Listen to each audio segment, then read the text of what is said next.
살인이 허락된 나라. 얼마 전에 지나트라는 파키스탄 여성이 있었는데 18살입니다. 이 여성이 불에 탄 채 살해를 당했는데요. 이 여성을 살해한 범인은 다름 아닌 이 여성의 친엄마였습니다. 사실 이 지나트라는 여성은 남자친구와의 결혼을 반대하는 부모 몰래 혼인신고를 했습니다. 그리고 시댁에서 결혼 생활을 하고 있었는데요. 어느 날 이 친정엄마가 찾아옵니다. 그리고 가족끼리 좀 화해를 하자. 그리고 아이들을 정식으로 결혼을 시키자라면서 설득을 한 뒤에 딸을 먼저 일단 친정으로 데리고 가는 거죠. 엄마가 딸을 침대에 묶어놓고요. 산채로 불을 질러서 산채로 불을 질러서 살해를 한 겁니다. 엄마가? 네. 근데 이렇게 충격적인 살인 사건은 사실 이것 하나만은 아닙니다. 이 한 학교의 이사장은 19살의 여교사가 학교에 왔는데 이 자신의 아들과 결혼을 하라고 강요를 해요. 근데 이 여교사가 싫다고 거절을 하니까 감히 여자가 우리 집안의 명예를 더럽혔다라는 이유로 사람을 보내서 납치를 합니다.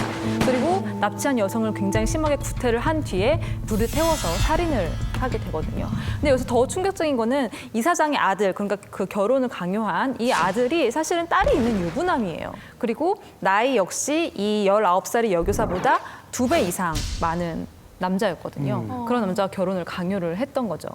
그리고 또 다른 16살의 한 소녀는 친구의 애정 도피를 도왔다는 이유로 마을 주민들에게 또 붙잡혀서 살해를 당하기도 합니다. 이런 충격적인 3건의 살인 사건은 고작 한 달 안에 일어난 사건이거든요. 일명 명예살인으로 불리는 이런 끔찍한 살인 사건은 파키스탄을 비롯해서 이슬람권 문화인 요르단이나 터키 같은 데서 굉장히 공공연하게 자행되고 있는 악습 중의 악습입니다. 지난해만 해도 파키스탄에서는 1000명이 넘는 여성들이 명예살인으로 목숨을 잃었습니다. 상황이 나아지지 않으니까 최근에는 파키스탄 정부도 나서고 총리까지 나섰습니다. 그래서 이런 악습을 좀 개선하겠다라고 얘기를 했는데 앞으로 상황을 좀 주시해야 될 것 같습니다. 야, 이건 몰래 결혼했다고 죽이고, 청혼 거절했다고 죽이고, 커플 도와줬다고 죽이고. 설마 이보다 더 황당한 이유가 있습니까? 한 남편이 아내를 살해한 이유가 굉장히 황당합니다. 아내. 허락 없이 외출해서. 네. 그런 이유로 아내를 살해한 남편도 있었고요. 그 오빠가 여동생을 죽였어요. 그 이유가 밤에 어떤 남자와 여동생이 통화를 했다는 거예요. 근데 그것 자체가 가족의 명예를 실추시켰다라는 이유로 살인을 하기도 했고요.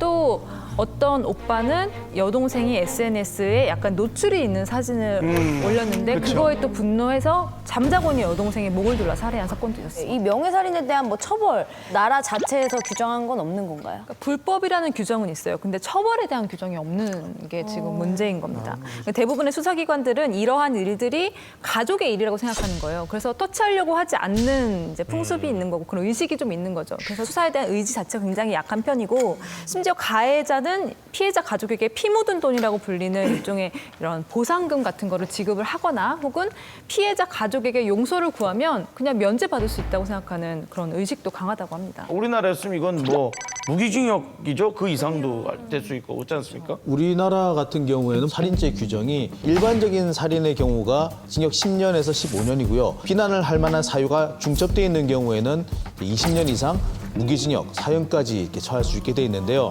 명예를 훼손했다는 이유로 살인하는 것 역시도 이게 비난받을 만한 동기에 해당되기 때문에 우리나라라면은 아마 20년 정도의 징역형을 살아야 되지 않을까 이렇게 생각이 듭니다. 아니 근데 지금 손예민 기자님 말씀하신 사례들이 이유도 말도 안 되긴 하지만은 다 여성들이잖아요. 그럼 남성들이 비슷한 잘못을 했으면 어떻게 되나요? 남성에게는 아무 일도 일어나지 않습니다. 네, 왜냐하면 이 파킨슨에서는 여성을 소유물로 보는 개념이 굉장히 강한 거예요. 그래서 일종의 가치를 잃었다고 판단되면 폐기 처분하듯이 버리거나 본인의 임의대로 처리를 할 수 있다는 생각이 굉장히 강한 건데요.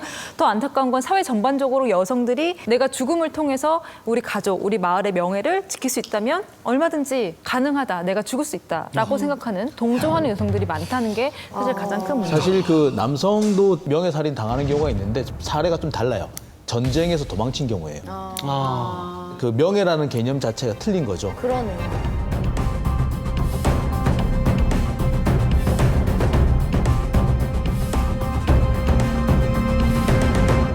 네, 동서고금을 막론하고 생명은 소중합니다. 이유가 어찌됐든지 간에 타인 혹은 자신의 생명을 해하는 것에 대해서 미련한 이유를 갖다 붙이는 건 이제 그만해야 할 것 같습니다.